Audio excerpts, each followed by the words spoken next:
Et si les maths devenaient faciles? Ça devient possible avec M-Comme Maths. Comme rien ne remplace un professeur, nous avons choisi de filmer un enseignant comme s'il vous donnait un cours particulier. Vous retrouverez sur DVD tous vos cours de maths de la 6e à la terminale. La méthode est nouvelle. Tous vos professeurs ont une grande expérience des cours particuliers à domicile. Ils savent donc s'adapter aux difficultés de compréhension. Et bien sûr, tous les cours filmés sont conformes au programme de l'Éducation nationale.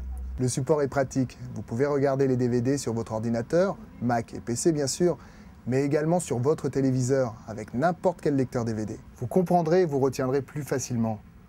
Au début de chaque cours, votre professeur commence par faire une synthèse.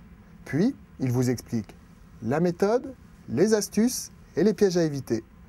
Ensuite, il met en pratique et résout des exercices en utilisant quand c'est nécessaire le compas, la règle, l'équerre pour bien vous montrer comment faire.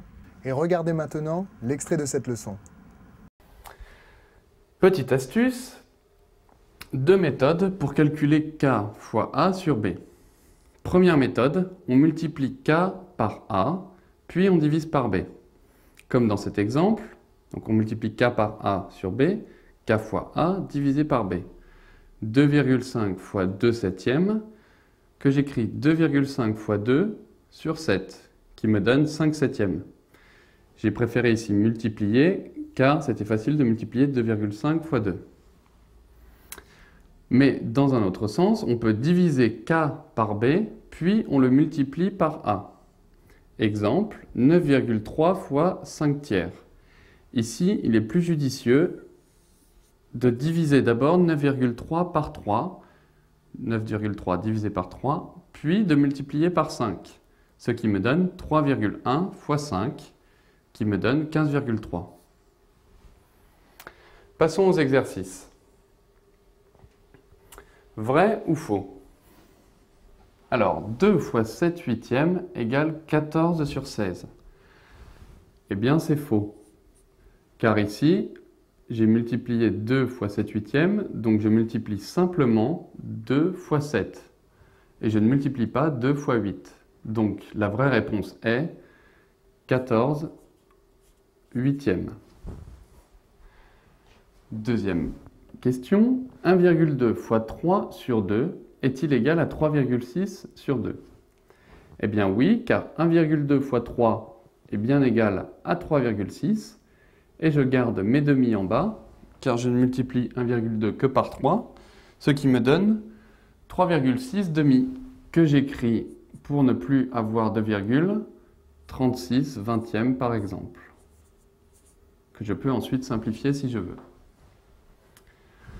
Troisième exemple, 1,3 fois 2 cinquièmes est-il égal à 26 sur 50?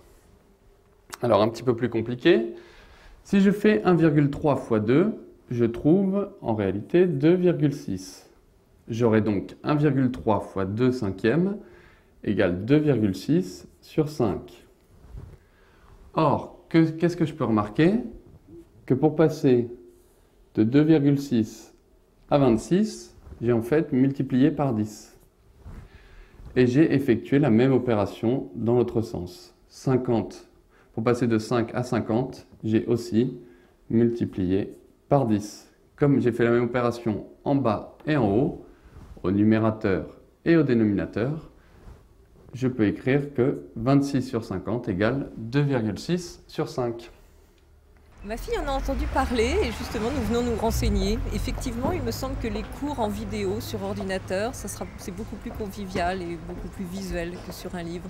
Oui, j'ai déjà regardé quelques vidéos M-Comme Maths et des amis et je trouve que le contenu est bon et ça aide vraiment quand on n'a pas compris. Moi, j'ai révisé mon brevet avec M-Comme Maths. Ouais, c'était vraiment génial de réviser ses cours quand on n'a pas compris. Ouais, moi j'ai essayé plusieurs méthodes pour mes enfants et M-Comme Maths c'est la seule qui leur permet de progresser à leur rythme. En fait ils peuvent mettre sur pause, ils peuvent revenir en arrière s'ils n'ont pas compris et les profs montrent très bien ce qu'il faut faire. Sincèrement, depuis que mon fils utilise M-Comme Maths, il a vraiment de meilleures notes à l'école. Puis pour moi qui ai 2 autres enfants, le prix c'est un point important et là c'est très abordable, c'est un gros avantage chez M-Comme Maths.